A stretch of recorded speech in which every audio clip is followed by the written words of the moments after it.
টি-20 বিশ্বকাপে গ্রুপ পর্বে ব্যাট বলের দারুণ প্রতিদ্বন্দ্বিতার পর সুপার 8-এ উঠেছে টুর্নামেন্টের সবচেয়ে ধারাবাহিক ও শক্তিশালী ৮ দল। কেউ এসছে দাপট দেখিয়ে, কেউ আবার শেষ ম্যাচে সমীকরণ মিলিয়ে। এই গ্রুপ থেকে ভারত ইতিমধ্যেই জায়গা পাকা করেছে। বুধবার রাতে নামিবিয়াকে ১০২ রানের বড় ব্যবধানে হারিয়ে এই গ্রুপ থেকে দ্বিতীয় দল হিসেবে সুপার 8-এ উঠেছে পাকিস্তান। বি গ্রুপে নাটকীয় সমীকরণের পর শ্রীলঙ্কা ও জিম্বাবুয়ে উঠে গেছে শেষ 8-এ। বৃষ্টিতে ভেসে যাওয়া জিম্বাবুয়ে আয়ারল্যান্ড ম্যাচেই শেষ হয়ে যায় অস্ট্রেলিয়ার আশা। এবার বিশ্বকাপের সবচেয়ে বড় ঘটনা এটি। গ্রুপ পর্ব থেকেই বিদায় নিল সাবেক চ্যাম্পিয়নরা। অন্যদিকে ৩ ম্যাচে ৫ পয়েন্ট নিয়ে জিম্বাবুয়ে নিশ্চিত করেছে সুপার 8। সি গ্রুপ থেকে ওয়েস্ট ইন্ডিজ ও ইংল্যান্ড আর ডি গ্রুপ থেকে দক্ষিণ আফ্রিকা ও নিউজিল্যান্ড নিশ্চিত করেছে পরের পর্ব। সুপার 8-এ দলগুলো ভাগ হয়েছে ২ গ্রুপে।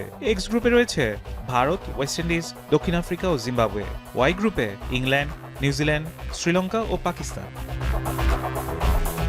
সব মিলিয়ে বিশ্বকাপ এখন প্রবেশ করেছে সবচেয়ে রোমাঞ্চকর অধ্যায়ে, যেখানে এক ম্যাচেই বদলে যেতে পারে ভাগ্য, আর এক ভুলেই শেষ হয়ে যেতে পারে বিশ্বজয়ের স্বপ্ন।